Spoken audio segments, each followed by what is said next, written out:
नमस्कार दोस्तों, स्वागत है आपका टैगोर आईटीआई के यूट्यूब चैनल पर। तो दोस्तों, आज हम बात करेंगे previous paper 2024 electrician trade theory के बारे में। चलो दोस्तों, एक बोलता है दोस्तों, प्रश्न नंबर 1 हमारा बोल रहा है दोस्तों कि किसी चालक के प्रतिरोध का व्युत्क्रमानुपाती क्या होता है। यानी कि प्रश्न बोलता है कि जो हमारा रेजिस्टेंस होता है उसके इनवर्सली प्रोपोर्शनल कौन सी चीज होती है। तो दोस्तों, हमारे पास एक नियम है, रूल है, जो बोलता है कि resistance equal to length upon area. तो यहां पर आर हमारा है प्रतिरोध और जो हमारा एल है वो है लंबाई, और जो हमारा ए है वो है हमारा क्षेत्रफल। तो हमारे इस फॉर्मूले से बनता है कि जो हमारी प्रतिरोध होता है, जो हमारी रेजिस्टेंस होती है, वो डायरेक्टली प्रोपोर्शनल होती है लेंथ के, और जो हमारी रेजिस्टेंस होती है वो इनवर्सली प्रोपोर्शनल यानी कि उल्टे अनुपात में होती है किसके, क्षेत्रफल के यानी एरिया के। तो जो हमारा प्रश्न पूछता है कि किसी चालक के प्रतिरोध का व्युत्क्रमानुपाती इनवर्सली प्रोपोर्शनल क्या होता है। तो हमारा राइट आंसर रहेगा एरिया ऑफ क्रॉस सेक्शन। प्रश्न नंबर 3 बोलता है कि which load connecting the phase current of 3 phase circuit are same. 3 चरण सर्किट की चरण धाराएं किस लोड स्थिति में समान होती हैं। यानी कि प्रश्न हमारा बोलता है कि अगर कहीं पर हमारे पास 3 फेज हैं, कौन कौन से, रेड, येलो और ब्लू, अगर इन तीनों फेजों पर हम कोई एक क्या लगा देते हैं, लोड लगा देते हैं। क्या लगा देते हैं, लोड लगा देते हैं, और उस लोड को अगर हम कार्य करवाते हैं तो ऐसी कौन सी कंडीशन होगी जिस कंडीशन पर हमारे तीनों फेजों का जो करंट है वो क्या रहेगा, एक समान रहेगा। तो दोस्तों, इसके लिए हमारे पास जो हमारे तीनों फेजों के अंदर लगने वाला लोड है वो हमेशा एक समान होना चाहिए। कैसा होना चाहिए, एक समान। अगर तीनों लोड एक समान, यानी कि अगर तीनों के तीनों बल्ब हमारे 10-10 ओम रेजिस्टेंस के होंगे तो ऑटोमेटिकली जो हमारा लोड है वो कैसा रहेगा, इक्वल रहेगा। तो यहाँ पर बहने वाला जो करंट है वो एक समान रहेगा। तो जो हमारा प्रश्न पूछता है कि कौन सी ऐसी स्थिति या कंडीशन होगी जिस स्थिति के ऊपर हमारा तीनों फेजों के बीच जो हमारा करंट है वो एक समान रहेगा। तो ये किस कंडीशन पर रहेगा, जब हमारा लोड क्या होगा, एक समान होगा। तो चलो इसी के साथ अगला प्रश्न देखते हैं। प्रश्न नंबर 4 बोलता है दोस्तों, प्रश्न नंबर 4 हमारे पास बोलता है कि कौन यह परिभाषित करता है कि फ्लक्स घनत्व सदैव चुंबकीय बल से पीछे रहता है। प्रश्न बोलता है कि which defines that the flux density is always lagging behind the magnetic force। तो जो हमारा हिस्टेरेसिस होता है वो हिस्टेरेसिस ये बताता है कि जो चुंबकीय घनत्व है वो हमेशा चुंबकीय बल से कहाँ रहता है, पीछे रहता है। तो मैं इसी के साथ अगला प्रश्न देखते हैं। प्रश्न बोलता है प्रश्न नंबर 5 कि उपभोक्ता, प्रश्न नंबर 5 बोलता है कि उपभोक्ता मुख्य बोर्ड से सेवा संयोजन आपूर्ति किस स्थान से जुड़ी होती है। यानी कि प्रश्न बोल रहा है कि जो आपके घर के लिए जो सर्विस वायर आती है वो आपकी मेन डिस्ट्रीब्यूशन से, जो आपके पास सर्विस वायर आ रही है वो आपके घर में आने के बाद किस चीज़ के साथ सर्वप्रथम कनेक्ट होती है। तो हम सभी लोग जानते हैं कि जो सर्विस वायर हमारे पास आती है वो सर्वप्रथम हमारे एनर्जी मीटर, यानी कि जिस मीटर पर हमारा विद्युत विभाग आकर के हमें बिजली खपत बताता है या हमारा मीटर रीडिंग देता है, उस मीटर पर आकर के जो हमारी क्या जुड़ती है, आकर के सर्विस वायर। यानी कि इसका राइट आंसर रहेगा एनर्जी मीटर, ऊर्जा मापी पर। प्रश्न नंबर अगला देखते हैं। प्रश्न नंबर अगला बोल रहा है विद्यार्थियों, प्रश्न नंबर होता है कि but is the purpose of the explosion went in power transformer.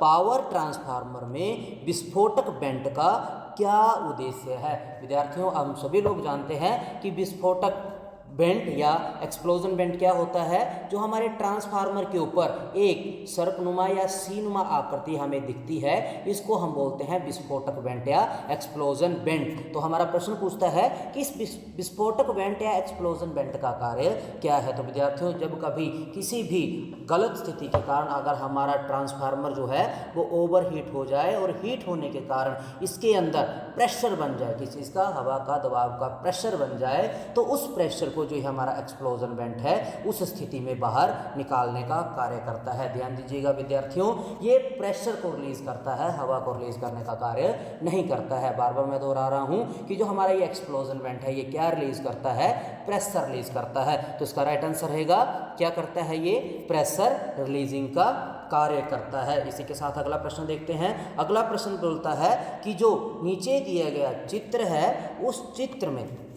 ये जो आपका डायग्राम है ये क्या शो करता है, क्या बताता है। विद्यार्थियों, चित्र को हम ध्यान से देखते हैं। तो अगर आप इस चित्र को ध्यान से देख पा रहे होंगे तो ये जो चित्र है ये हमारा वायरिंग में प्रयुक्त होने वाला एक डायग्राम है। जब हम वायरिंग करते हैं दोस्तों, तो वायरिंग में हम दो प्रकार के चित्र यूज़ करते हैं, जिसमें एक को हम बोलते हैं स्थापना, एक को हम बोलते हैं स्थापना योजना और नंबर 2 को हम बोलते हैं वायरिंग योजना।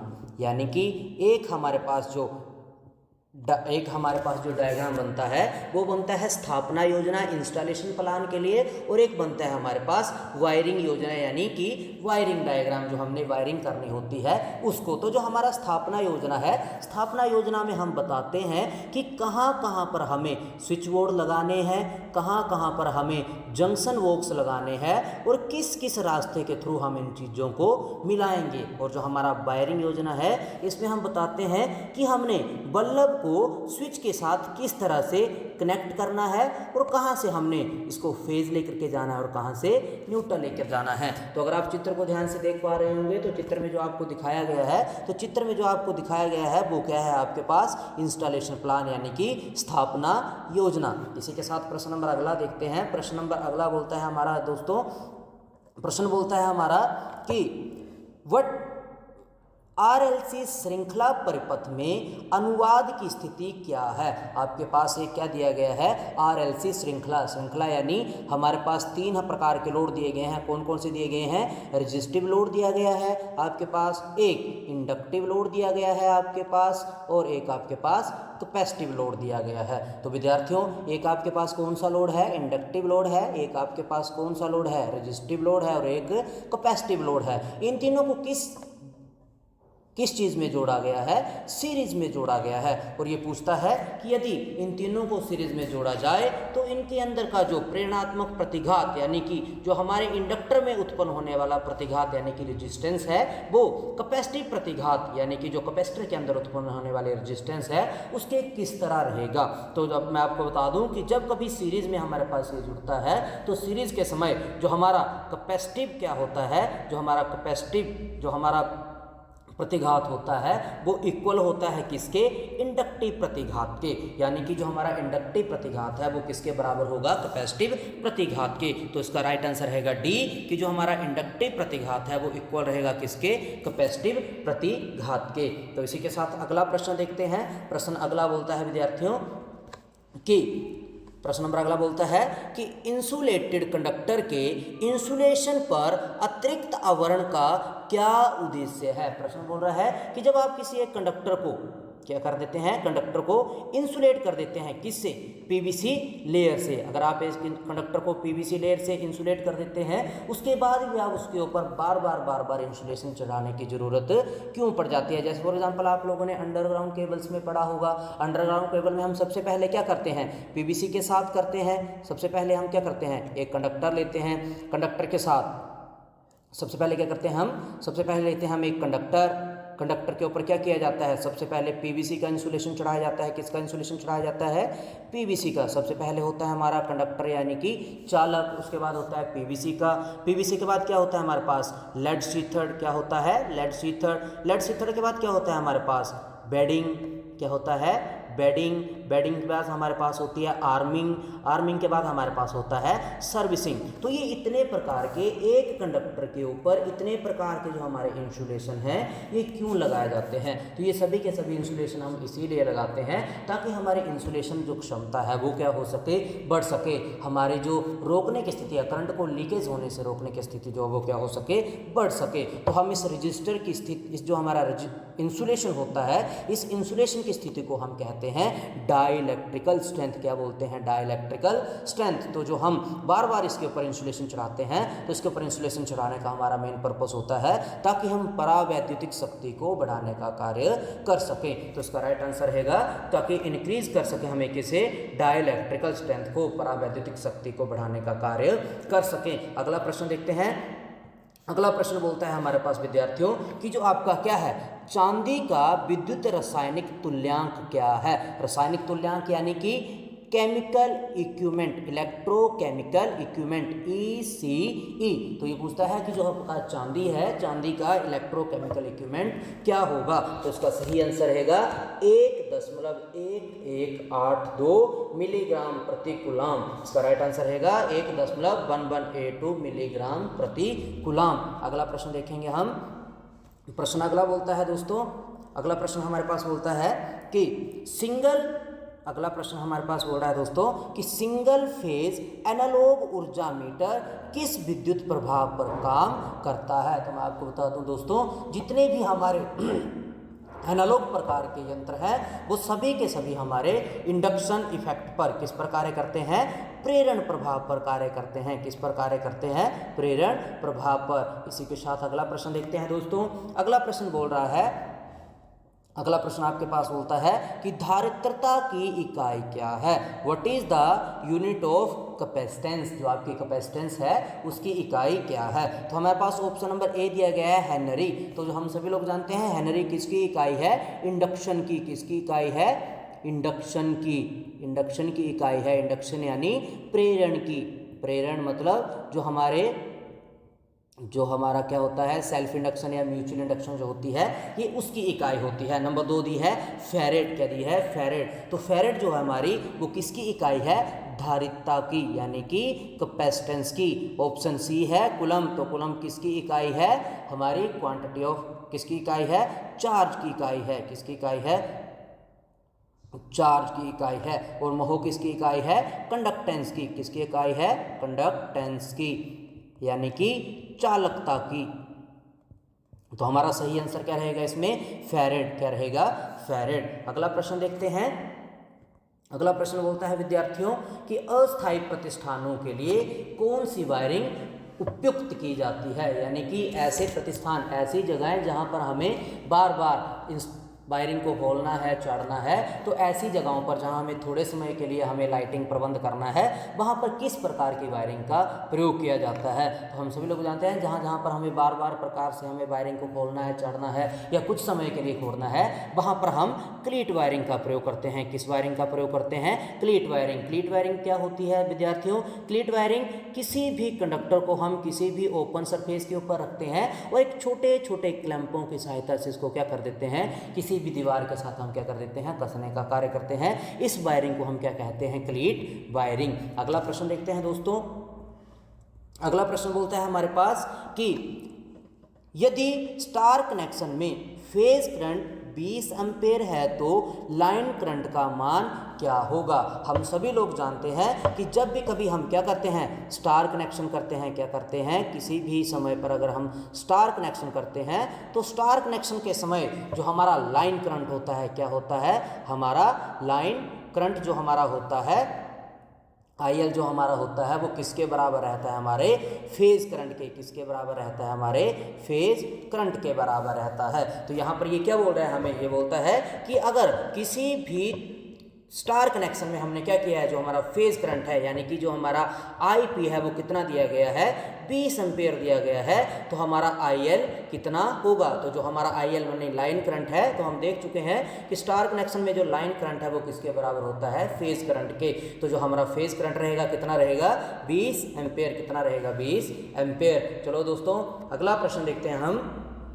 अगला प्रश्न आपके पास, यही हम थोड़ी देर पहले बात भी कर रहे थे कि अगला प्रश्न आपके पास बोलता है कि आपको एक चित्र दिया गया है, what is the name of part X mark in UG cable as shown in the figure. चित्र में दिखाए गए एक्स चिन्हित भाग का नाम क्या होगा। तो अगर आप ध्यान से देख पा रहे हैं तो मैंने अभी आपको बताया था कि जो सबसे पहले होता है इसको क्या बोलते हैं हम, चालक या कंडक्टर। क्या बोलते हैं, चालक या कंडक्टर। और दूसरे नंबर क्या होता है हमारे पास, लेड शीथड़। क्या होता है, लेड शीथड़। नंबर 3 पर क्या होता है, लेड शीथड़ के बाद क्या बताया था मैंने आपको, लेड शीथड़ के बाद होता है हमारे पास बेडिंग। क्या होता है, बेडिंग। और बेडिंग के बाद क्या होता है हमारे पास, आर्मिंग। और लास्ट में क्या होता है हमारे पास, सर्विंग। तो अभी हमारे पास हम देख चुके हैं कि जो हमारे पास क्या है, जो हमारे पास दूसरा एक्स से चिन्हित भाग दिया गया है, इस भाग को क्या बोलते हैं हम, लेड शीथड़। कौन सा भाग है ये, इंसुलेशन का लेड शीथड़। और ये क्या करता है, हमारे मैकेनिकल चोट से कंडक्टर को बचाने का कार्य करता है। दोस्तों देखते हैं अगला प्रश्न। अगला प्रश्न क्या बोलता है हमारे पास, अगला प्रश्न बोल रहा है दोस्तों हमारे पास कि आपका गीली चक्की में किस प्रकार की मोटर का उपयोग किया जाता है। यानी कि जो आपके बेट ग्राइंडर होते हैं उनमें कौन सी मोटर लगी होती है। तो दोस्तों इस प्रश्न में हमें ज़्यादा सोचने की जरूरत नहीं है। हमारा जो बेट ग्राइंडर होता है वो हमारे मिक्सर ग्राइंडर से एक अलग प्रकार का क्या होता है, इंस्ट्रूमेंट होता है। जो हमारी मिक्सर ग्राइंडर होती है जिसमें हम क्या कर सकते हैं, बेट यानी कि गीले और नंबर 2 सूखे दोनों मसालों को, दोनों पेस्टों को अगर हम पीस सकें उसको कहते हैं हम क्या, उसको बोलते हैं हम मिक्सर। अगर ग्राइंडर जो हमारे सभी लोगों के घर में होता है, इसमें हम सभी लोगों को पता है कौन सी मोटर होती है, यूनिवर्सल मोटर जो है वो उसमें कार्य करती है। लेकिन एक बेट ग्राइंडर एक प्रकार का मिक्सर ही होता है दोस्तों। लेकिन इसके अंदर क्या होता है, इसके अंदर जो एक रोलर प्रकार के, गोल गोल रोलर प्रकार के क्या लगे होते हैं, पीसने के लिए इंस्ट्रूमेंट्स लगे होते हैं। और ये गीली चीज़ों को क्या करता है, पेस्ट बनाने का कार्य करता है। कौन कार्य करता है, हमारा बेट ग्राइंडर। तो ये प्रश्न पूछ रहा है कि बेट ग्राइंडर के अंदर कौन सी मोटर लगी होती है। तो बेट ग्राइंडर के अंदर जो हमारी मोटर लगी होती है वो लगी होती है capacitor start induction run motor. कौन सी मोटर लगी होती है, capacitor start induction run motor. विद्यार्थियों चलो इसी के साथ अगला प्रश्न देखते हैं। अगला प्रश्न बोलता है हमारा, अगला प्रश्न बोल रहा है कि जो आपका रेडियो रिसीवर में फेराइड कोर का क्या उपयोग होता है। तो जो हमारा फेराइड कोर होता है, फेराइड कोर यानी ऐसा पार्ट जिस पार्ट के ऊपर हमने क्या किया होता है, अपनी वाइंडिंग को लपेटा होता है। तो ये बोलता है कि जो रेडियो रिसीवर के अंदर लगने वाली वाइंडिंग है उसके अंदर जो फेराइड कोर प्रयोग की जाती है तो उसको प्रयोग करने का हमारे पास क्या कार्य होता है। तो जो हमारी फेराइड कोर है ये क्या कार्य करती है, ये हमारे जो होने वाले इसके अंदर फेराइड कोर हमारे 2 प्रकार के कार्य करती है। एक हमारा जो क्या है, वाइंडिंग के अंदर उत्पन्न होने वाला जो हमारा फ्लक्स है, क्या है, फ्लक्स, उसको आसान रास्ता प्रभावित करती है। और नंबर 2 जो इसके अंदर कांस्टेंट लोड, जो स्थाई इसके अंदर स्थाई हानियां हैं, नियत हानियां हैं, उनको कम करने का कार्य भी हमारी क्या करती है, फेराइड कोर करती है। तो इसका राइट आंसर क्या रहेगा, नियत हानियों को कम करने का कार्य जो है वो हमारी फेराइड कोर करती है। इसी के साथ अगला प्रश्न देखते हैं दोस्तों। प्रश्न अगला आपके पास बोलता है कि जो आपके पास चित्र दिया गया है, चित्र में दिखाए अनुसार विद्युत इस्त्री के भाग का नाम बताएं। जो आपके पास ये भाग दिया गया है इस भाग का आपने नाम बताना है। तो दोस्तों ये जो आपके पास भाग है इस भाग का नाम है सोल प्लेट। क्या नाम है, सोल प्लेट। सोल प्लेट कौन सा भाग होता है दोस्तों, जो हमारी इस्त्री होती है, इस्त्री यानी कि जो हमारा प्रेस होता है, प्रेस का जो सबसे निचला भाग, जो भाग आपका गर्म करके आपके कपड़ों की सिलवटों को हटाने का कार्य करता है, उस भाग को बोलते हैं हम सोल प्लेट। क्या बोलते हैं, सोल प्लेट। और हम सभी लोग जानते हैं सोल प्लेट के ऊपर क्या लगा होता है हमारा, क्या लगा होता है, एलिमेंट। और एलिमेंट के ऊपर क्या लगा होता है हमारा, बेस प्लेट। क्या लगा होता है, बेस प्लेट। तो ये हमारे सारे जो हैं वो हमारे किसके भाग हैं, विद्युत इस्त्री के भाग हैं, या हमारे इलेक्ट्रिकल आयरन के भाग हैं। तो जो आपके पास भाग दिया गया है इस भाग का नाम है, यह नाम है इस भाग का सोल प्लेट। और ये क्या कार्य करती है, सोल प्लेट कार्य करती है हमारे किसी भी गर्म होकर के कपड़ों की सिलवटों को दूर करने का कार्य करती है। आज का लास्ट प्रश्न देखते हैं दोस्तों। लास्ट प्रश्न में दिया गया है आपके पास, लास्ट प्रश्न आपका बोलता है, लास्ट प्रश्न बोल रहा है कि श्रेणी प्रकार ओहम मीटर में प्रयुक्त शंट R2 का क्या उद्देश्य है। अब हम इसके डायग्राम को देखते हैं दोस्तों। आपके पास डायग्राम दिया गया है, ये बोल रहा है, डायग्राम देख आपको प्रश्न पूछ रहा है कि जो आपका ये R2 वेरिएबल प्रतिरोध जो आपके इसमें जोड़ा गया है, किसमें जोड़ा गया है, आपके शंट टाइप ओहम मीटर में, किसमें जोड़ा गया है, शंट टाइप ओहम मीटर में जो आपका R2 जोड़ा गया है, इसका क्या कार्य है। तो हम शंट टाइप ओहममीटर में जो हमारा R2 यानी कि वेरिएबल रजिस्टर जोड़ा गया है, इसको हम जानते हैं, हमने चैप्टर में पढ़ा है कि इसका क्या कार्य है। यह हमारे ओहममीटर में 2-3 प्रकार के कार्य करता है। सबसे पहले नंबर 1 जो हमारा पॉइंटर होता है उसको शून्य स्थिति तक लाने के लिए, शून्य स्थिति यानी अपनी पुनः जीरो स्थिति तक लाने का कार्य कौन करता है, शंट प्रतिरोध ही करता है। नंबर 2 हमारा ये क्या कार्य करता है, नंबर 2 हमारा ये कार्य करता है कि इसकी वाइब्रेशन को रोकता है। किसको रोकता है, कंपन को रोकता है, किसके, पॉइंटर के कंपन को रोकता है। और नंबर 3 ये हमें सुरक्षा भी प्रदान करता है। किसे प्रदान करता है, हमारे मीटर को